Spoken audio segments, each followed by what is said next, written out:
When in 2011, a group of Kenyans, including myself, peacefully occupied Jogoo House and evicted Professor Ongeri, demanding that he accounts for 4.6 billion shillings that had been given to free primary education, the worst that was done to us is that non-state actors were hired to come and splash human feces that has been made into a sludge. We were covered in human feces. When we did not budge, they sent a contingent of the JSU. After about 3 days, they arrested us.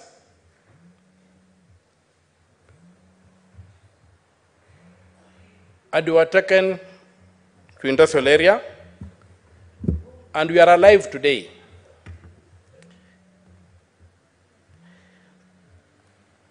After the president, and by the way, and the courts acquitted us, I should say that. After the president addressed the nation on the 25th of June, claiming criminals had invaded parliament and staff, I took it upon myself to do a hospital crawl. I crawled across hospitals in Nairobi at midnight to try and identify who these criminals were that the president was referring to. At the matter, there were 2 people admitted with rubber bullet wounds, shot at point blank range. At Mbagathi, they had treated more than 40 people for gunshot wounds and discharged them. At the Nairobi hospital, there were 2 people who were admitted. At Kenyatta, I saw 3 bodies, dead people, dead kids, in fact, they were young people. 15 were in ICU with the gunshots to the head. 148 were in the wards with injuries to multiple parts of the body, including a young boy who was about 14, 15, gunshot through the shoulder. I looked at these people. None of them was a criminal. And yet the president had gone on national TV and claimed that criminals had come out, and that's why there was justification for the use of that force, and he said that at all costs, force would be used. So, I see the blood of these children, the mayhem, and the amount of violence that was used here, not justified at all. People cannot be killed under the Constitution of Kenya 2010 for exercising their rights. The right to life is a right that is protected in our Constitution. It begins at conception, ends at natural death.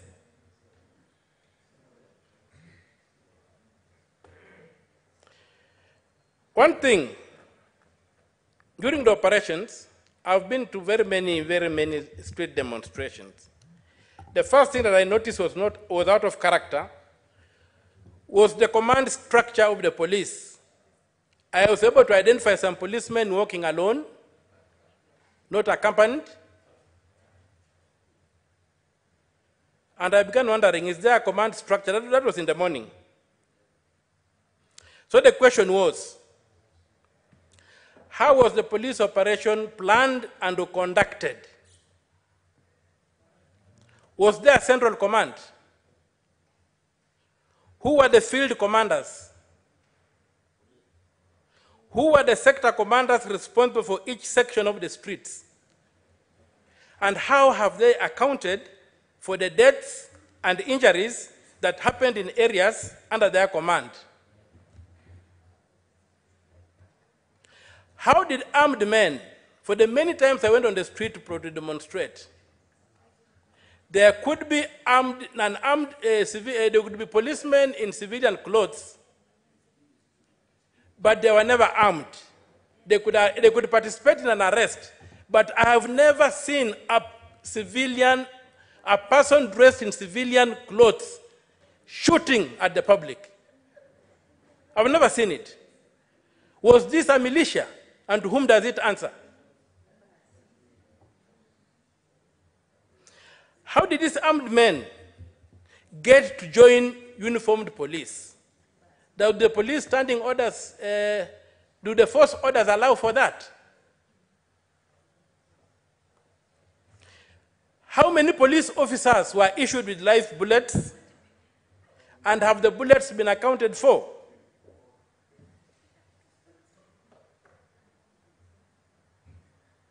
Why was there so much random shooting? How can you have so many people in hospital with gun wounds for a small demo that took place here?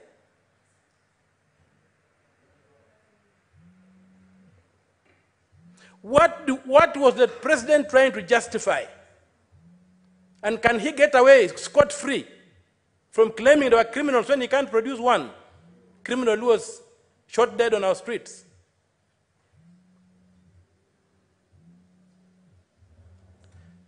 Why is the internal affairs unit of the police being dismantled since the president came into power? Why has Mr. Koome, to whom the unit answers, transferred almost all competent investigators out of the internal affairs unit?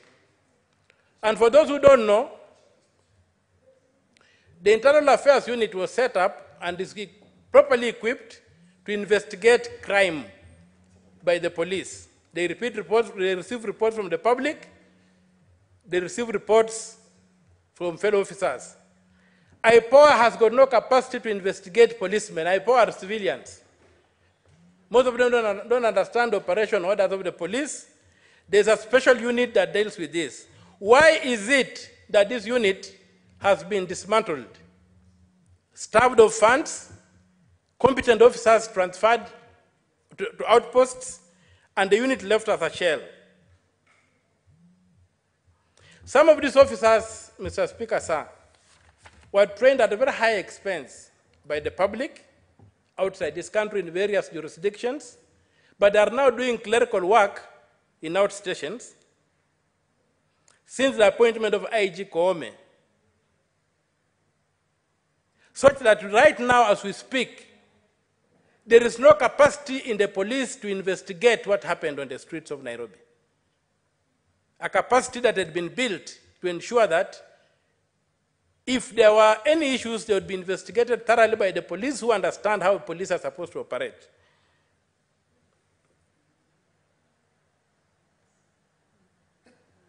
Now, the blood of these children who were killed is crying out for justice. Some were killed in this hallowed house. The young man who was making fun in the National Assembly, Mr. Speaker, sir, why did that young man have to be shot dead? We cannot sit here and discuss these niceties that we are discussing here, complaining and not making a case, yet people have buried children whose only crime was that they went out to say that this country can be managed in a better way.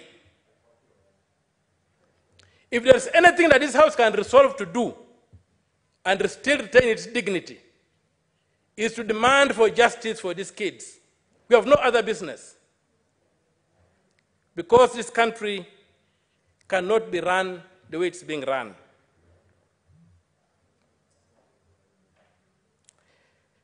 The mayhem that happened across Tomboya Street on the other side of the city, for some of us who walked there and saw, it's unbelievable. Forget what happened here.